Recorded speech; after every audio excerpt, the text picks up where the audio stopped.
Армысыздар, құрметті қазақ елі, баршаларыңызға Алланың разылығы мен тыныштығы болсын.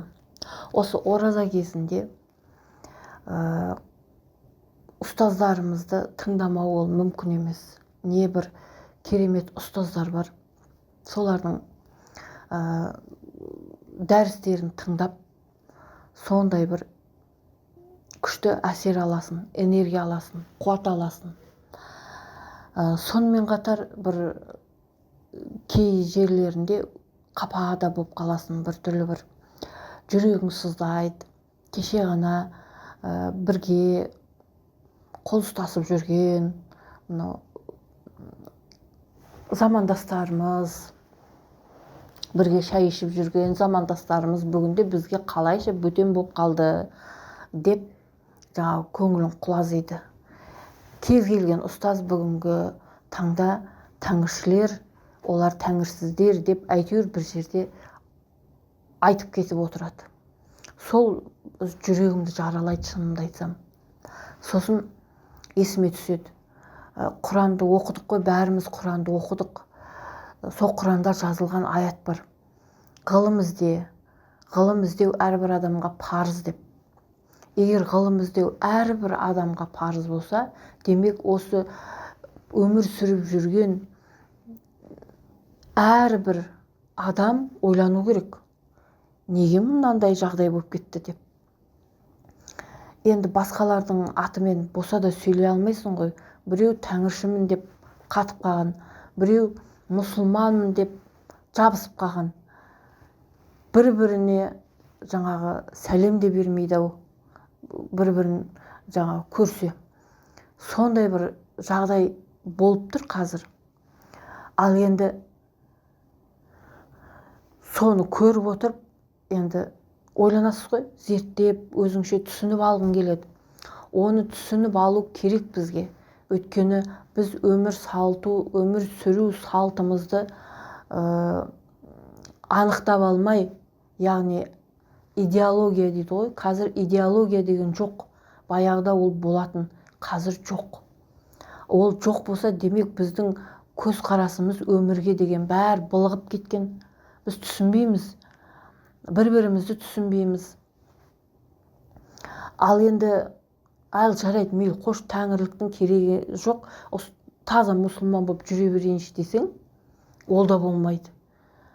Мынау адаммен адам қай кезде тіл табысады? Көзқарастары жақындасқанда тіл табысады. Көзқарастары бір болса, тіл табысады.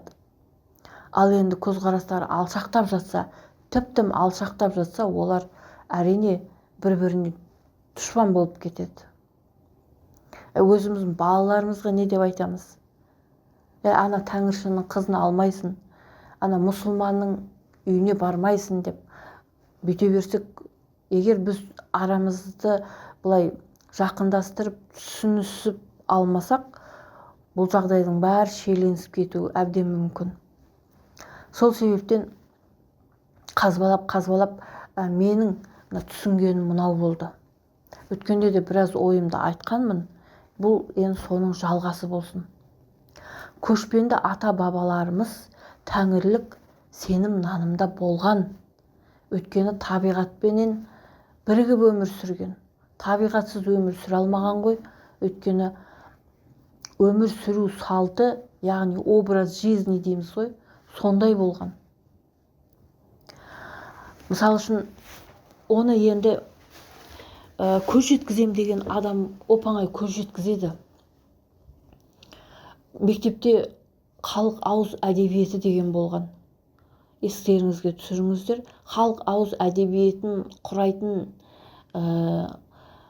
түрлері қандай? Халық ауыз әдебиетін құрайтын жанрлар дейміз ба, не дейміз? Жұмбақтар, мақал-мәтелдер, ырым-тыйымдар, ертегілер, жаңылтпаштар, батырлар жыры. Мінекей, осының бәрі халық ауыз әдебиеті емес пе?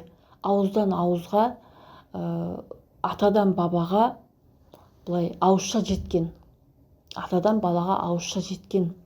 Бұл бір ғасырдың тірлігі емес, бұл бірнеше ғасырдың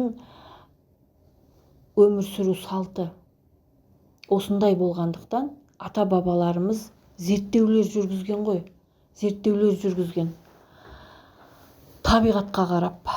Мысал үшін, мына Гуглден қарадым да, ырым тыйымдар дегенді ашып қарасаңыз, енді көп қой, оның бәрін сіздерге оқып жатпайын. Арасында өзімнің білетіндерім де бар екен, білмейтіндерім де бар екен. Жас малдың тістерін санамайды дейді. Арқасынан сипай бермейді, өспей қалады дейді. Малды жас шыбықпен айдайды, қуарған шыбықпен айдамайды. Бөгде адам отар ішінде жатса, малдың құты кетеді дейді.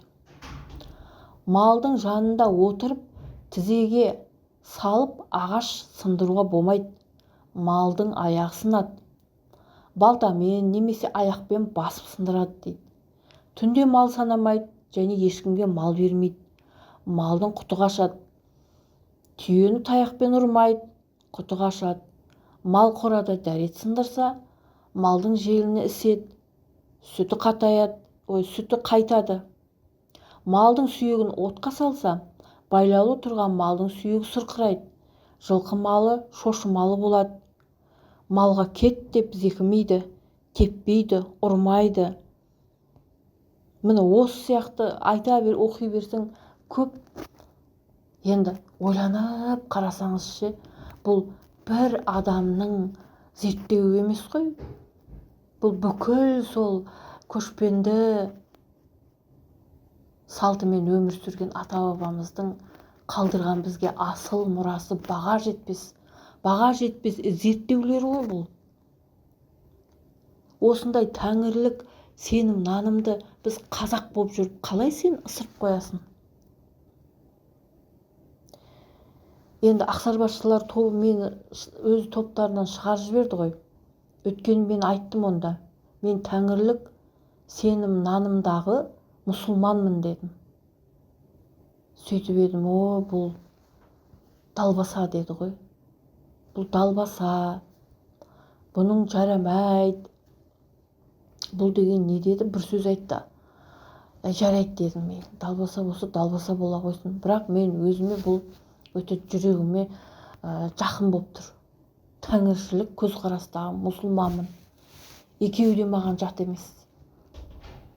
Оны әр адам өз зерттеу керек. Пәленше сөйтіп айтты екен, түгенше бүйтіп айтты екен деп ілесіп кете беруге болмайды. Өйткені біз өмірге келгеннен кейін бәріміз ғылым іздеуіміз керек.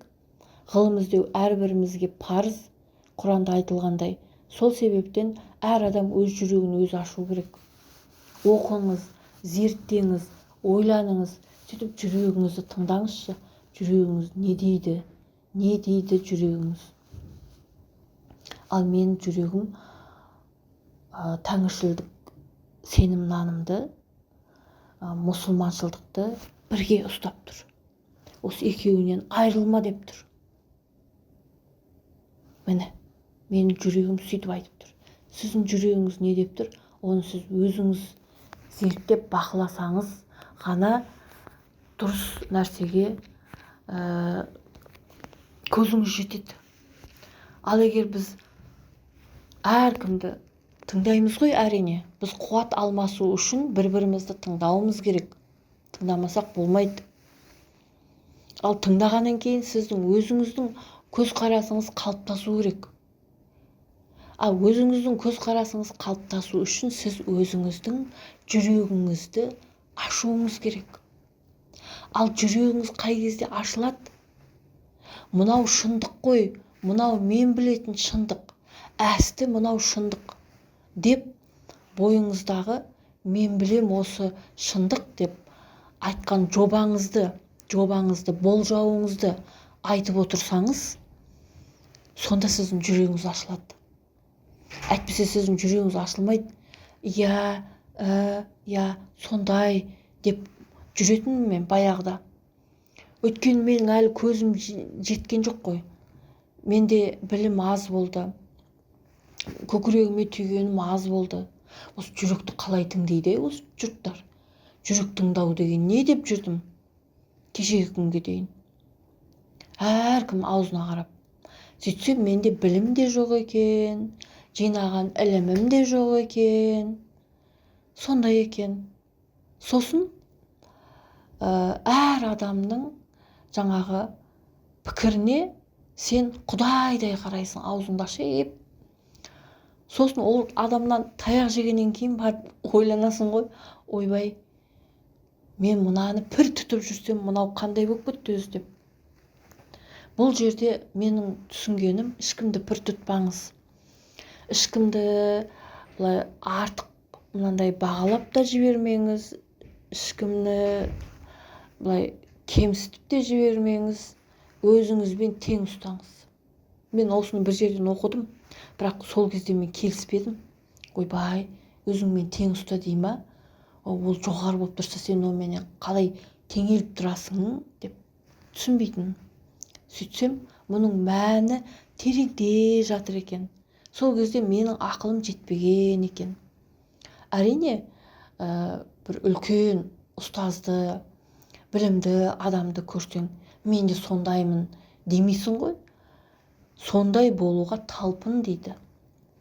Сондай болуға талпынасың, ұқсап бағасың. Бірақ өзіңнің орныңды білуің керексің да. Ол адамға беретін сұрағыңды бер.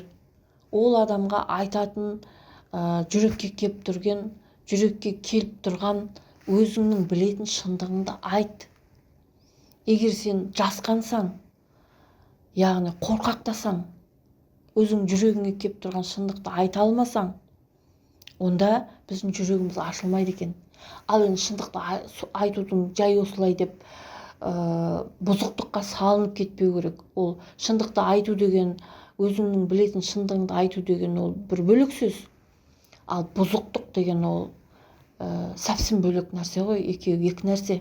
Әр нәрсені шатастырып алмайық біз. Сондықтан мұсылмандық көзқараспен мына тәңірлік көзқарас екеуі тоғысады. Тоғыстырам десең тоғыстырасың, шоқыстырам десең шоқыстырасың. Бәрі өзіңнің қолыңда тұр, бәрі өзіңнің мына дүние танымыңда тұр. Сондықтан әр адам өзінің дүние танымын кеңейте беру керек. Мына дүние қандай шексіз болса, біздің де дүние танымымыз шексіз болу керек. Біз не істейміз? Біз однобокий кетеміз ғой. Яғни бір жақты кетеміз. Мен тәңіршімін, болды. Мынау біздің ұстайтын кітабымыз емес деп, біздің оқитын кітабымыз емес деп Құранды. Ал немесе жаңа мұсылман бауырларымыз, тәңіршілер, олар тәңірсіздер, олар Құдайдан безгендер деп сөйлеп жатады. Сондықтан жақындасам десеңіз де, жақындаспаймын десеңіз де, бәрі өзіңізге байланысты. Сондықтан құрметті бауырлар, тәңіршілдік көзқарастағы мұсылманмын. Мен ешқандай жаңалық ашып атқан жоқпын. Мен кешегі ата-бабаларының өмір сүру салтын сен қалай жоққа шығарасың? Сен қазақ болып тұрып. Онда сен өз салт дәстүріңнен безсең, онда сен қазақ емессің. Кешегі ұстаздарымыз барлық нәрсені харам дей берді ғой. Енді барлық нәрсені емес, енді белгілі бір нәрселерді харам деп жүрді. Қазір біраз көзқарастары дұрысталды, бірақ сонда да болса әлі де өшпенділік бар. Сол өшпенділікті жоям десе, әр адамның өзінің дүние танымына байланысты ол жойылады. Ал сіз өзіңіз жоймасаңыз, ол сырттан келіп біреу жойып бермейді. Сондықтан Құранда айтылғандай, ғылым іздеу парыз дей ма? Әрбіріміз ғылым іздейік, өзімізді іздейік, өзімізді тани берейік күнделікті.